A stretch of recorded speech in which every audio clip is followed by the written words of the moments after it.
Introduction to matrices. The idea of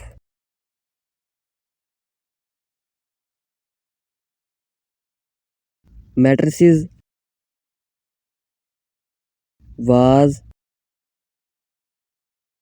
given by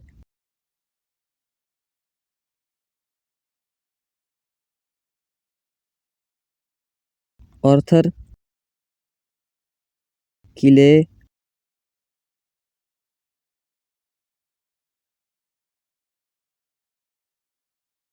an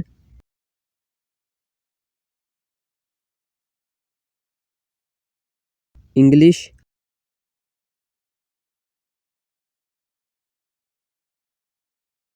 mathematician.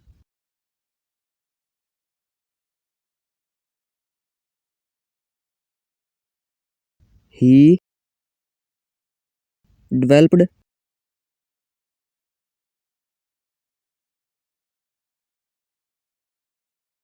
theory of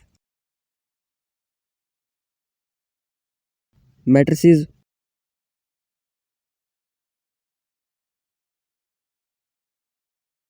in 1858. The idea of matrices was given by Arthur Quilley, an English mathematician. He developed theory of matrices in 1858. उसके बाद हम matrix की definition करते हैं.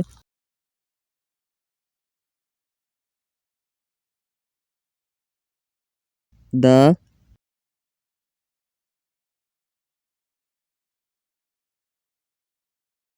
rectangular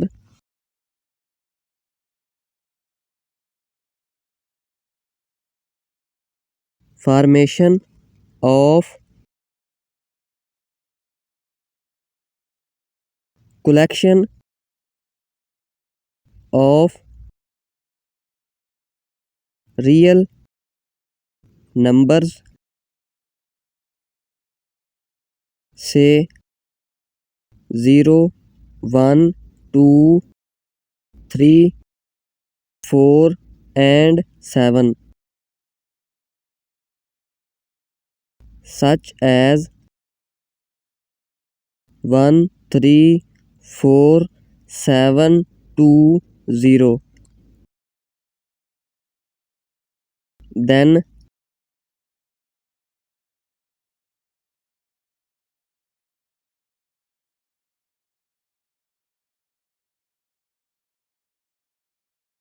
enclosed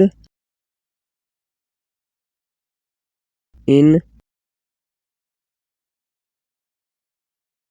square brackets is said to form a matrix.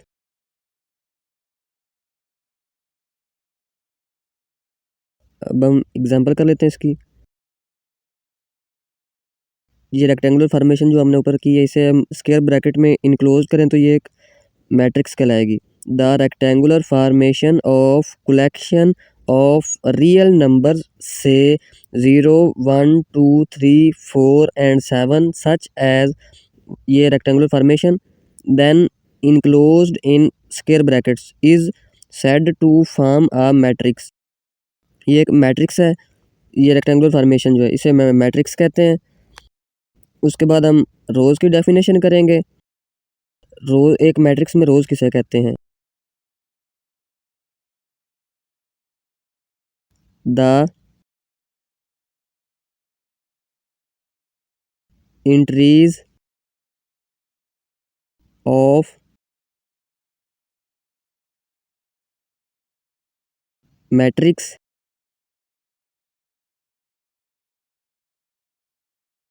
presented in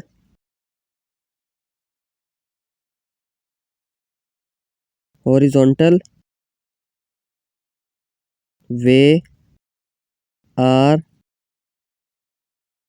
called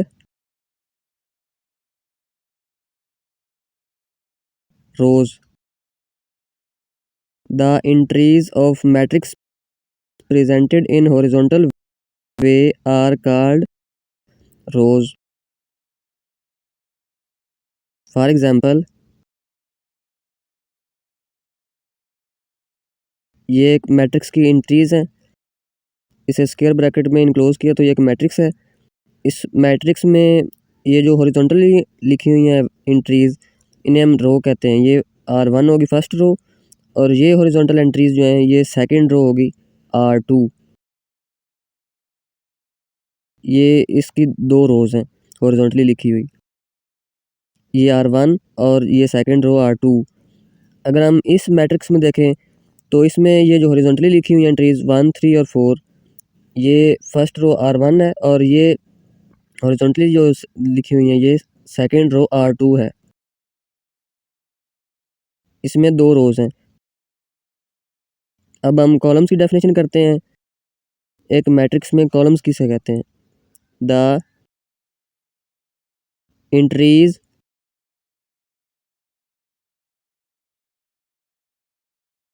presented in vertical way are called columns.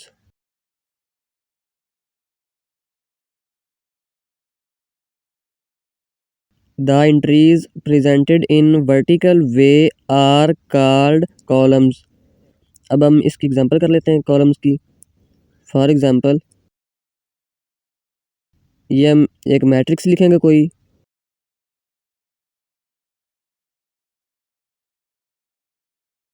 ये एक matrix है। इसमें ये जो वर्टिकल एंट्रीज लिखी हुई हैं ये तमाम कॉलम्स हैं। इसमें ये फर्स्ट कॉलम है C1, इसे कहेंगे। ये सेकंड कॉलम C2, और इसे हम C3 थर्ड कॉलम कहेंगे।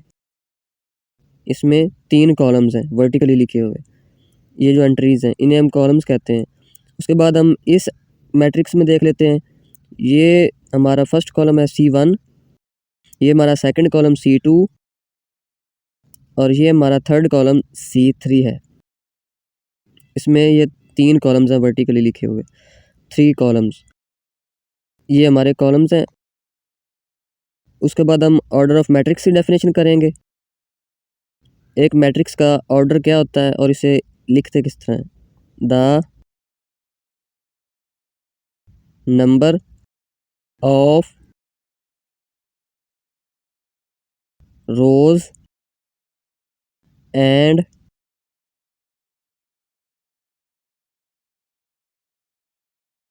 columns of a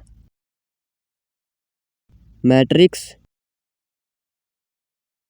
is called order of that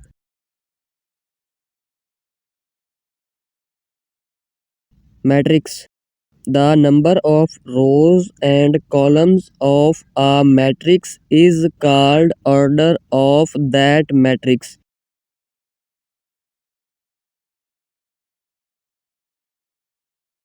Consider a matrix M having M rows and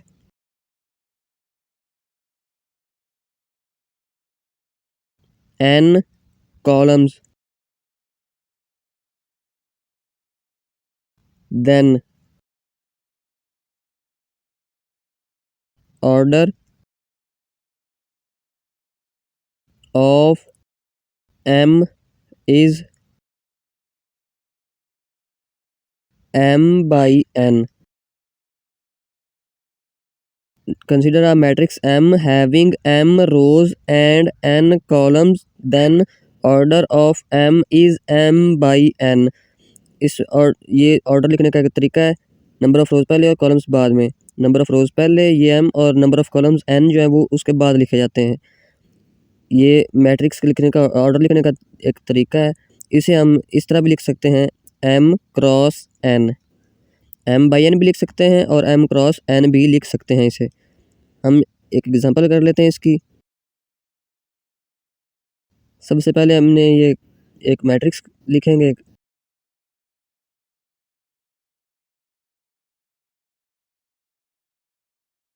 ये हमारी मैट्रिक्स है एक। इसमें ये हॉरिजॉन्टल जो एंट्रीज लिखी हुई हैं ये हमारी रोज़ हैं। ये फर्स्ट रो R1 है और ये सेकंड रो R2। अब कॉलम्स ये C1 फर्स्ट कॉलम है, ये C2 सेकंड कॉलम और ये थर्ड कॉलम C3 है। इसमें नंबर ऑफ़ रोज़ 2 हैं और नंबर ऑफ़ कॉलम्स 3 हैं। रोज़ पहले लिखेंगे 2 बाई, और उसके बाद नंबर ऑफ़ कॉलम्स 3, 2/3। ये इसका इस मैट्रिक्स का ऑर्डर है। अगर हम इस मैट्रिक्स की बात करें, इस मैट्रिक्स में ये रोज़ हैं हॉरिजॉन्टली जो लिखी हुई हैं, R1 ये फर्स्ट रो और ये सेकंड रो R2, 2 रोज़ और 3 कॉलम्स। इसका ऑर्डर होगा 2/3। ये इस मैट्रिक्स का ऑर्डर है, 2 रोज़ और 3 कॉलम्स। अगर हम इस मैट्रिक्स में देखें, इसमें नंबर ऑफ़ रोज़ 2 हैं, 2 बाई, और ये फर्स्ट कॉलम C1, ये second column C2। Number of columns 2, 2 रोज़ और 2 ही कॉलम्स, 2/2। अगर हम इस मैट्रिक्स में देखें, इस मैट्रिक्स में नंबर ऑफ़ रोज़ 2 हैं, इसका ऑर्डर होगा 2/, और इसमें नंबर ऑफ़ कॉलम्स 3 है, 2/3। ये इस मैट्रिक्स का ऑर्डर है। उसके बाद हम इक्वल मैट्रिसेस की डेफिनेशन करते हैं। इक्वल मैट्रिसेस कौन सी होती हैं? Consider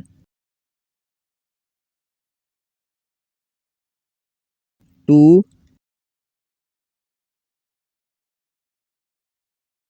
matrices A and B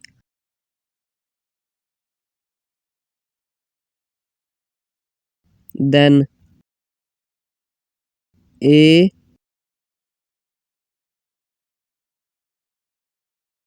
will be equal to B and denoted by A is equal to B if and only if। दो मैट्रिसेस हमने कंसिडर किए हैं A और B, then A will be equal to B and denoted by A is equal to B if and only if। इसमें first condition है कि order of A is equal to order of B। Order of A और order of B जो है वो equal होना चाहिए। Order का क्या मतलब होता है कि नंबर ऑर्डर होता है नंबर ऑफ़ रोज़, और नंबर ऑफ़ कॉलम जो होता है वो उस मैट्रिक्स का ऑर्डर होता है। इसका मतलब है कि जितने नंबर ऑफ़ रोज़ और कॉलम्स A में उतने ही नंबर ऑफ़ रोज़ और कॉलम्स B में होने चाहिए, तभी उन दोनों का ऑर्डर इक्वल होगा। सेकंड कंडीशन है there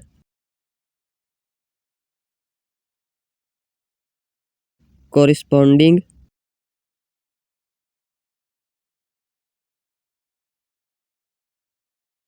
entries are equal. Their corresponding entries are equal. उनकी कॉरिस्पॉन्डिंग एंट्रीज जो है ना वो इक्वल होनी चाहिए।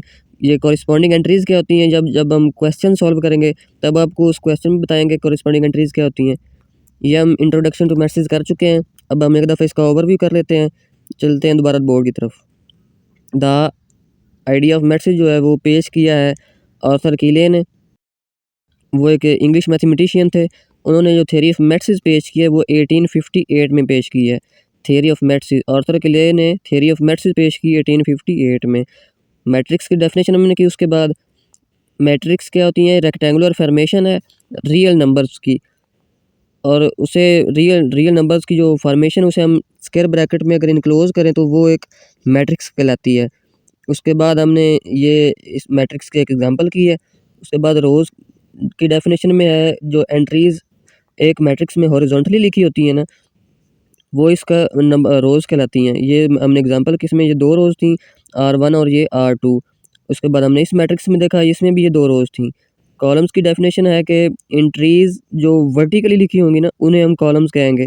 ये हमने इसकी एग्जांपल की है। ये इसमें 3 कॉलम्स थे इस मैट्रिक्स में। उसके बाद हमने इस मैट्रिक्स में देखा, इस मैट्रिक्स में भी ये 3 कॉलम थे। उसके बाद हमने ऑर्डर ऑफ मैट्रिक्स की डेफिनेशन की है। ऑर्डर क्या होता है, नंबर ऑफ़ रोज़ और नंबर ऑफ़ कॉलम्स जो है ना वो इस मैट्रिक्स का ऑर्डर कहलाता है। और इसे लिखने का क्या तरीका है, इसमें नंबर ऑफ़ रोज़ जो है वो पहले आती हैं और उसके बाद नंबर ऑफ़ कॉलम्स आते हैं। नंबर ऑफ़ रोज़ पहले और नंबर ऑफ़ कॉलम्स बाद में। हमने ये एक एग्जांपल की। इसमें 2 रोज़ थी और ये 3 कॉलम थे। हमने इसका ऑर्डर लिख दिया, नंबर ऑफ़ रोज़ पहले और नंबर ऑफ़ कॉलम्स बाद में। उसके बाद हमने इस मैट्रिक्स का ऑर्डर लिखा। इसका 2/2 ऑर्डर था, 2 रोज़ और 2 कॉलम्स। उसके बाद इस मैट्रिक्स में भी ये 2 रोज़ थी और 3 कॉलम थे, 2 रोज़ और 3 कॉलम्स। और इस मैट्रिक्स का उसके बाद ऑर्डर लिखा हमने। इस मैट्रिक्स में भी ये नंबर ऑफ़ रोज़ 2 है और नंबर ऑफ़ कॉलम्स जो है वो 3 है, 2 रोज़ और 3 कॉलम्स। उसके बाद हमने इक्वल मैट्रिक्स की डेफिनेशन की। 2 मैट्रिक्स जो हमने कंसीडर किए हैं अगर इक्वल होंगी, अगर वो ये कंडीशंस जो 2 कंडीशंस हैं वो सेटिस्फाई हों, तो फर्स्ट कंडीशन है कि उन दोनों का ऑर्डर जो है ना वो सेम होना चाहिए। दोनों मैट्रिक्स का ऑर्डर का क्या मतलब है कि नंबर ऑफ़ रोज़ और नंबर ऑफ़ कॉलम्स जो है ना वो दोनों मैट्रिक्स में इक्वल होने चाहिए। उसके बाद सेकंड कंडीशन है कि कॉरेस्पॉन्डिंग एंट्रीज़ जो है ना वो इक्वल होनी चाहिए। कॉरेस्पॉन्डिंग एंट्रीज़ के बारे में जब हम क्वेश्चन सॉल्व करेंगे तब आपको बताया जाएगा।